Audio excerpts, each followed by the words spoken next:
નમસ્કાર, સ્વાગત છે દરેક મિત્રોનું અમારી channel life science with professor માં. આપણે એનાટોમી ઓફ ફ્લાવરિંગ પ્લાન્ટ્સ ના અંતરાદ એટલે કે એના ઉત્તરાદ, એનો મતલબ કે સૌથી છેલ્લે પૂર્ણાહતિ તરફ જઈ રહ્યા છીએ કે જ્યાં વાત કરવાની છે દ્વિતીય વૃદ્ધિ એટલે કે સેકન્ડરી ગ્રોથ. પ્રાથમિક વૃદ્ધિ એટલે શું? કે વનસ્પતિના શરૂઆતી વિકાસ દરમિયાન જે વૃદ્ધિ જોવા મળે છે એને પ્રાથમિક વૃદ્ધિ કહેવામાં આવે છે, અને પાછળથી વિકાસ પામતી વૃદ્ધિને શું કહેવાય છે?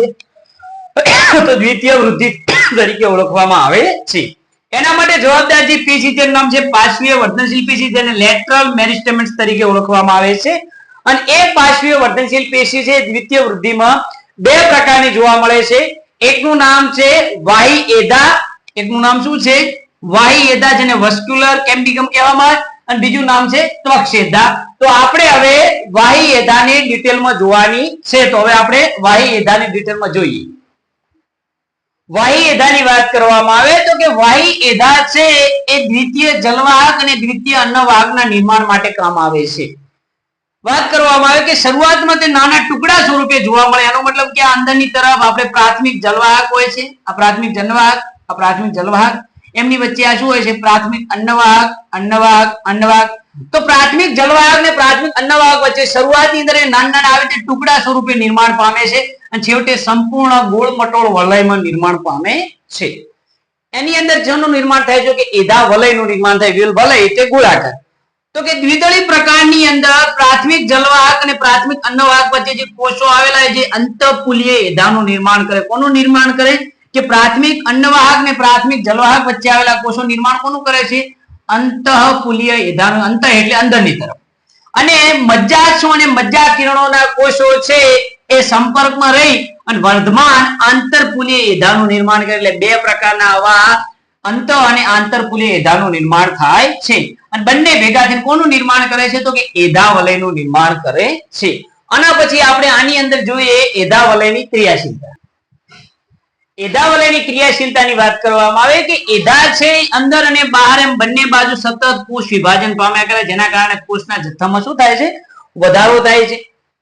મજ્જા તરફ વિભાજન પામે છે જે એધા એ દ્વિતીયક જલવાહકમાં, અને પરિઘ તરફ જે વિભાજન પામે છે દ્વિતીયક અન્નવાહકમાં પરિણમે છે. એનો મતલબ આપણે સમજી ગયા કે આ છે એધા વલય કે જે સેન્ટરમાં નિર્માણ પામશે દ્વિતીય જલવાહક, ને બહારની તરફ આવશે કોણ આવશે? દ્વિતીયક અન્નવાહક.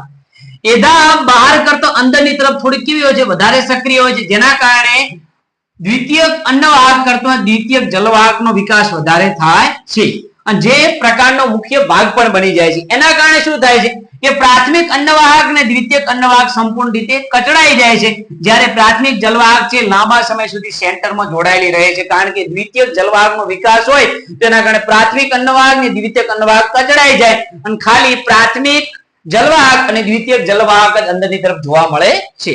કેટલીક વખત એવું પણ બને છે કે દ્વિતીયક જલવાહકના વધુ વિકાસના કારણે તે દ્વિતીયક અન્નવાહકમાંથી પસાર થઈ અરીય રીતે ગોઠવાયેલા મૃદુતક કોષોની બનેલી સાંકડી પટ્ટી બનાવે, જેને દ્વિતીયક મજ્જા કિરણો કહેવાય. આપણે શરૂઆતમાં ભણ્યા હતા કે પ્રાથમિક મજ્જા કિરણો એટલે શું? કે જલવાહક અને અન્નવાહક વચ્ચે બનેલી મૃદુતક કોષોની સાંકડી પટ્ટી, જેને પ્રાથમિક મજ્જા કિરણો કહેવાય. પણ દ્વિતીય વૃદ્ધિ દરમિયાન જો દ્વિતીય જલવાહક દ્વિતીયક અન્નવાહકમાંથી પસાર થઈ મૃદુતક કોષોને બનેલી પટ્ટી બનાવે તેને શું કહે? દ્વિતીયક મજ્જા કિરણો કહેવામાં આવે છે. આના પછી આપણે વાહી એધાની અંદર વિવિધ પ્રકારના કાષ્ઠોનું વર્ણન સમજીએ. હવે કાષ્ઠોની વાત કરવામાં આવે તો કે વસંત કાષ્ઠ ને શરદ કાષ્ઠ બે શબ્દ છે. તો કે વસંત ઋતુ દરમિયાન એધા વધારે સક્રિય જોવા મળે, કારણ કે વસંત ઋતુ દરમિયાન સૂર્યપ્રકાશ વધારે પડે, અને એના કારણે શું થાય કે લાકડું થોડુંક મજબૂત જોવા મળે, જેને વસંત કાષ્ઠ અથવા સ્પ્રિંગ વુડ અથવા પૂર કાષ્ઠ અથવા અર્લી વુડ તરીકે ઓળખવામાં આવે, જે આછા રંગનું અને ઓછી ઘનતા દર્શાવે છે. અને શરદ કાષ્ઠ દરમિયાન એ કેવું હોય છે? તો કે ઘેરા રંગનું અને વધુ ઘનતા ધરાવે, કારણ કે શરદ કાષ્ઠ દરમિયાન શું કે ઠંડી ઋતુ હોય છે, એ ઋતુ દરમિયાન એધા એટલી બધી સક્રિય જોવા મળતી નથી. અને આ બંને કાષ્ઠોના કારણે એક વલયનું નિર્માણ થાય છે, જેના કારણે આપણે ક્યારેક કોઈ વનસ્પતિનું લાકડું કાપ્યું તો આ પ્રકારના વલયો જોવા મળે, અને એ વલયોને વાર્ષિક વલયો કહેવાય છે.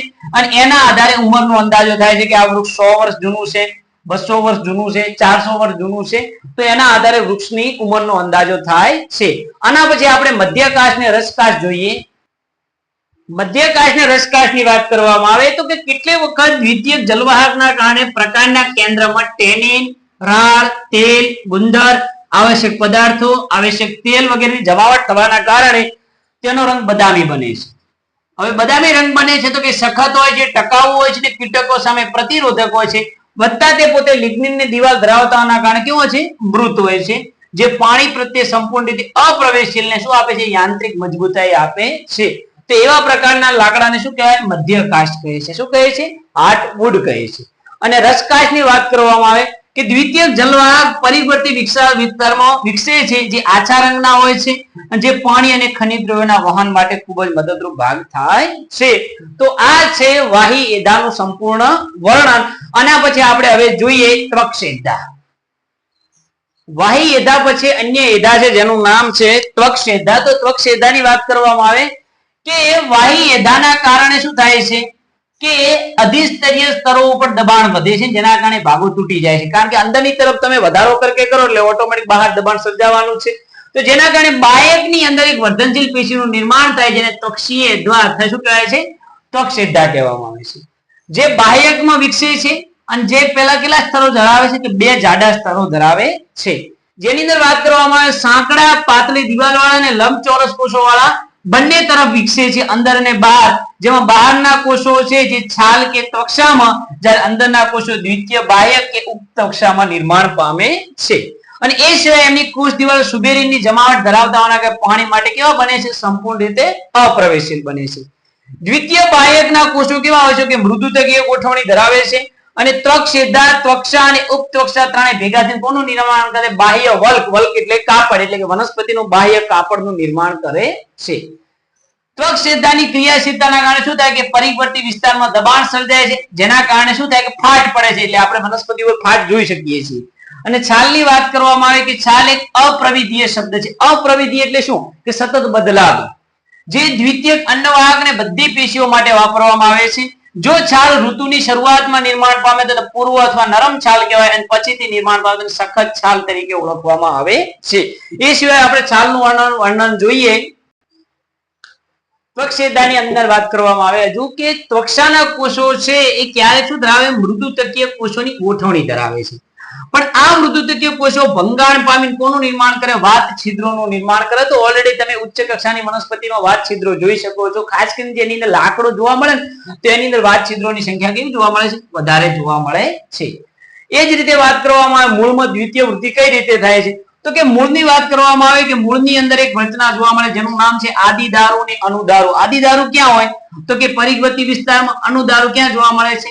કેન્દ્રીય વિસ્તારમાં જોવા મળે છે. તો કે આદિદારુ છે પોતાના અંદરની તરફ એક દ્વિતીય વર્ધનશીલ પેશી એધાની મદદથી શું કરે છે? કે વૃદ્ધિમાં વધારો કરે છે, જેના કારણે સંપૂર્ણ વલયનું નિર્માણ પામે છે. અને એ વલય છે મૂળની અંદર દ્વિતીય વૃદ્ધિ માટે જવાબદાર બને છે.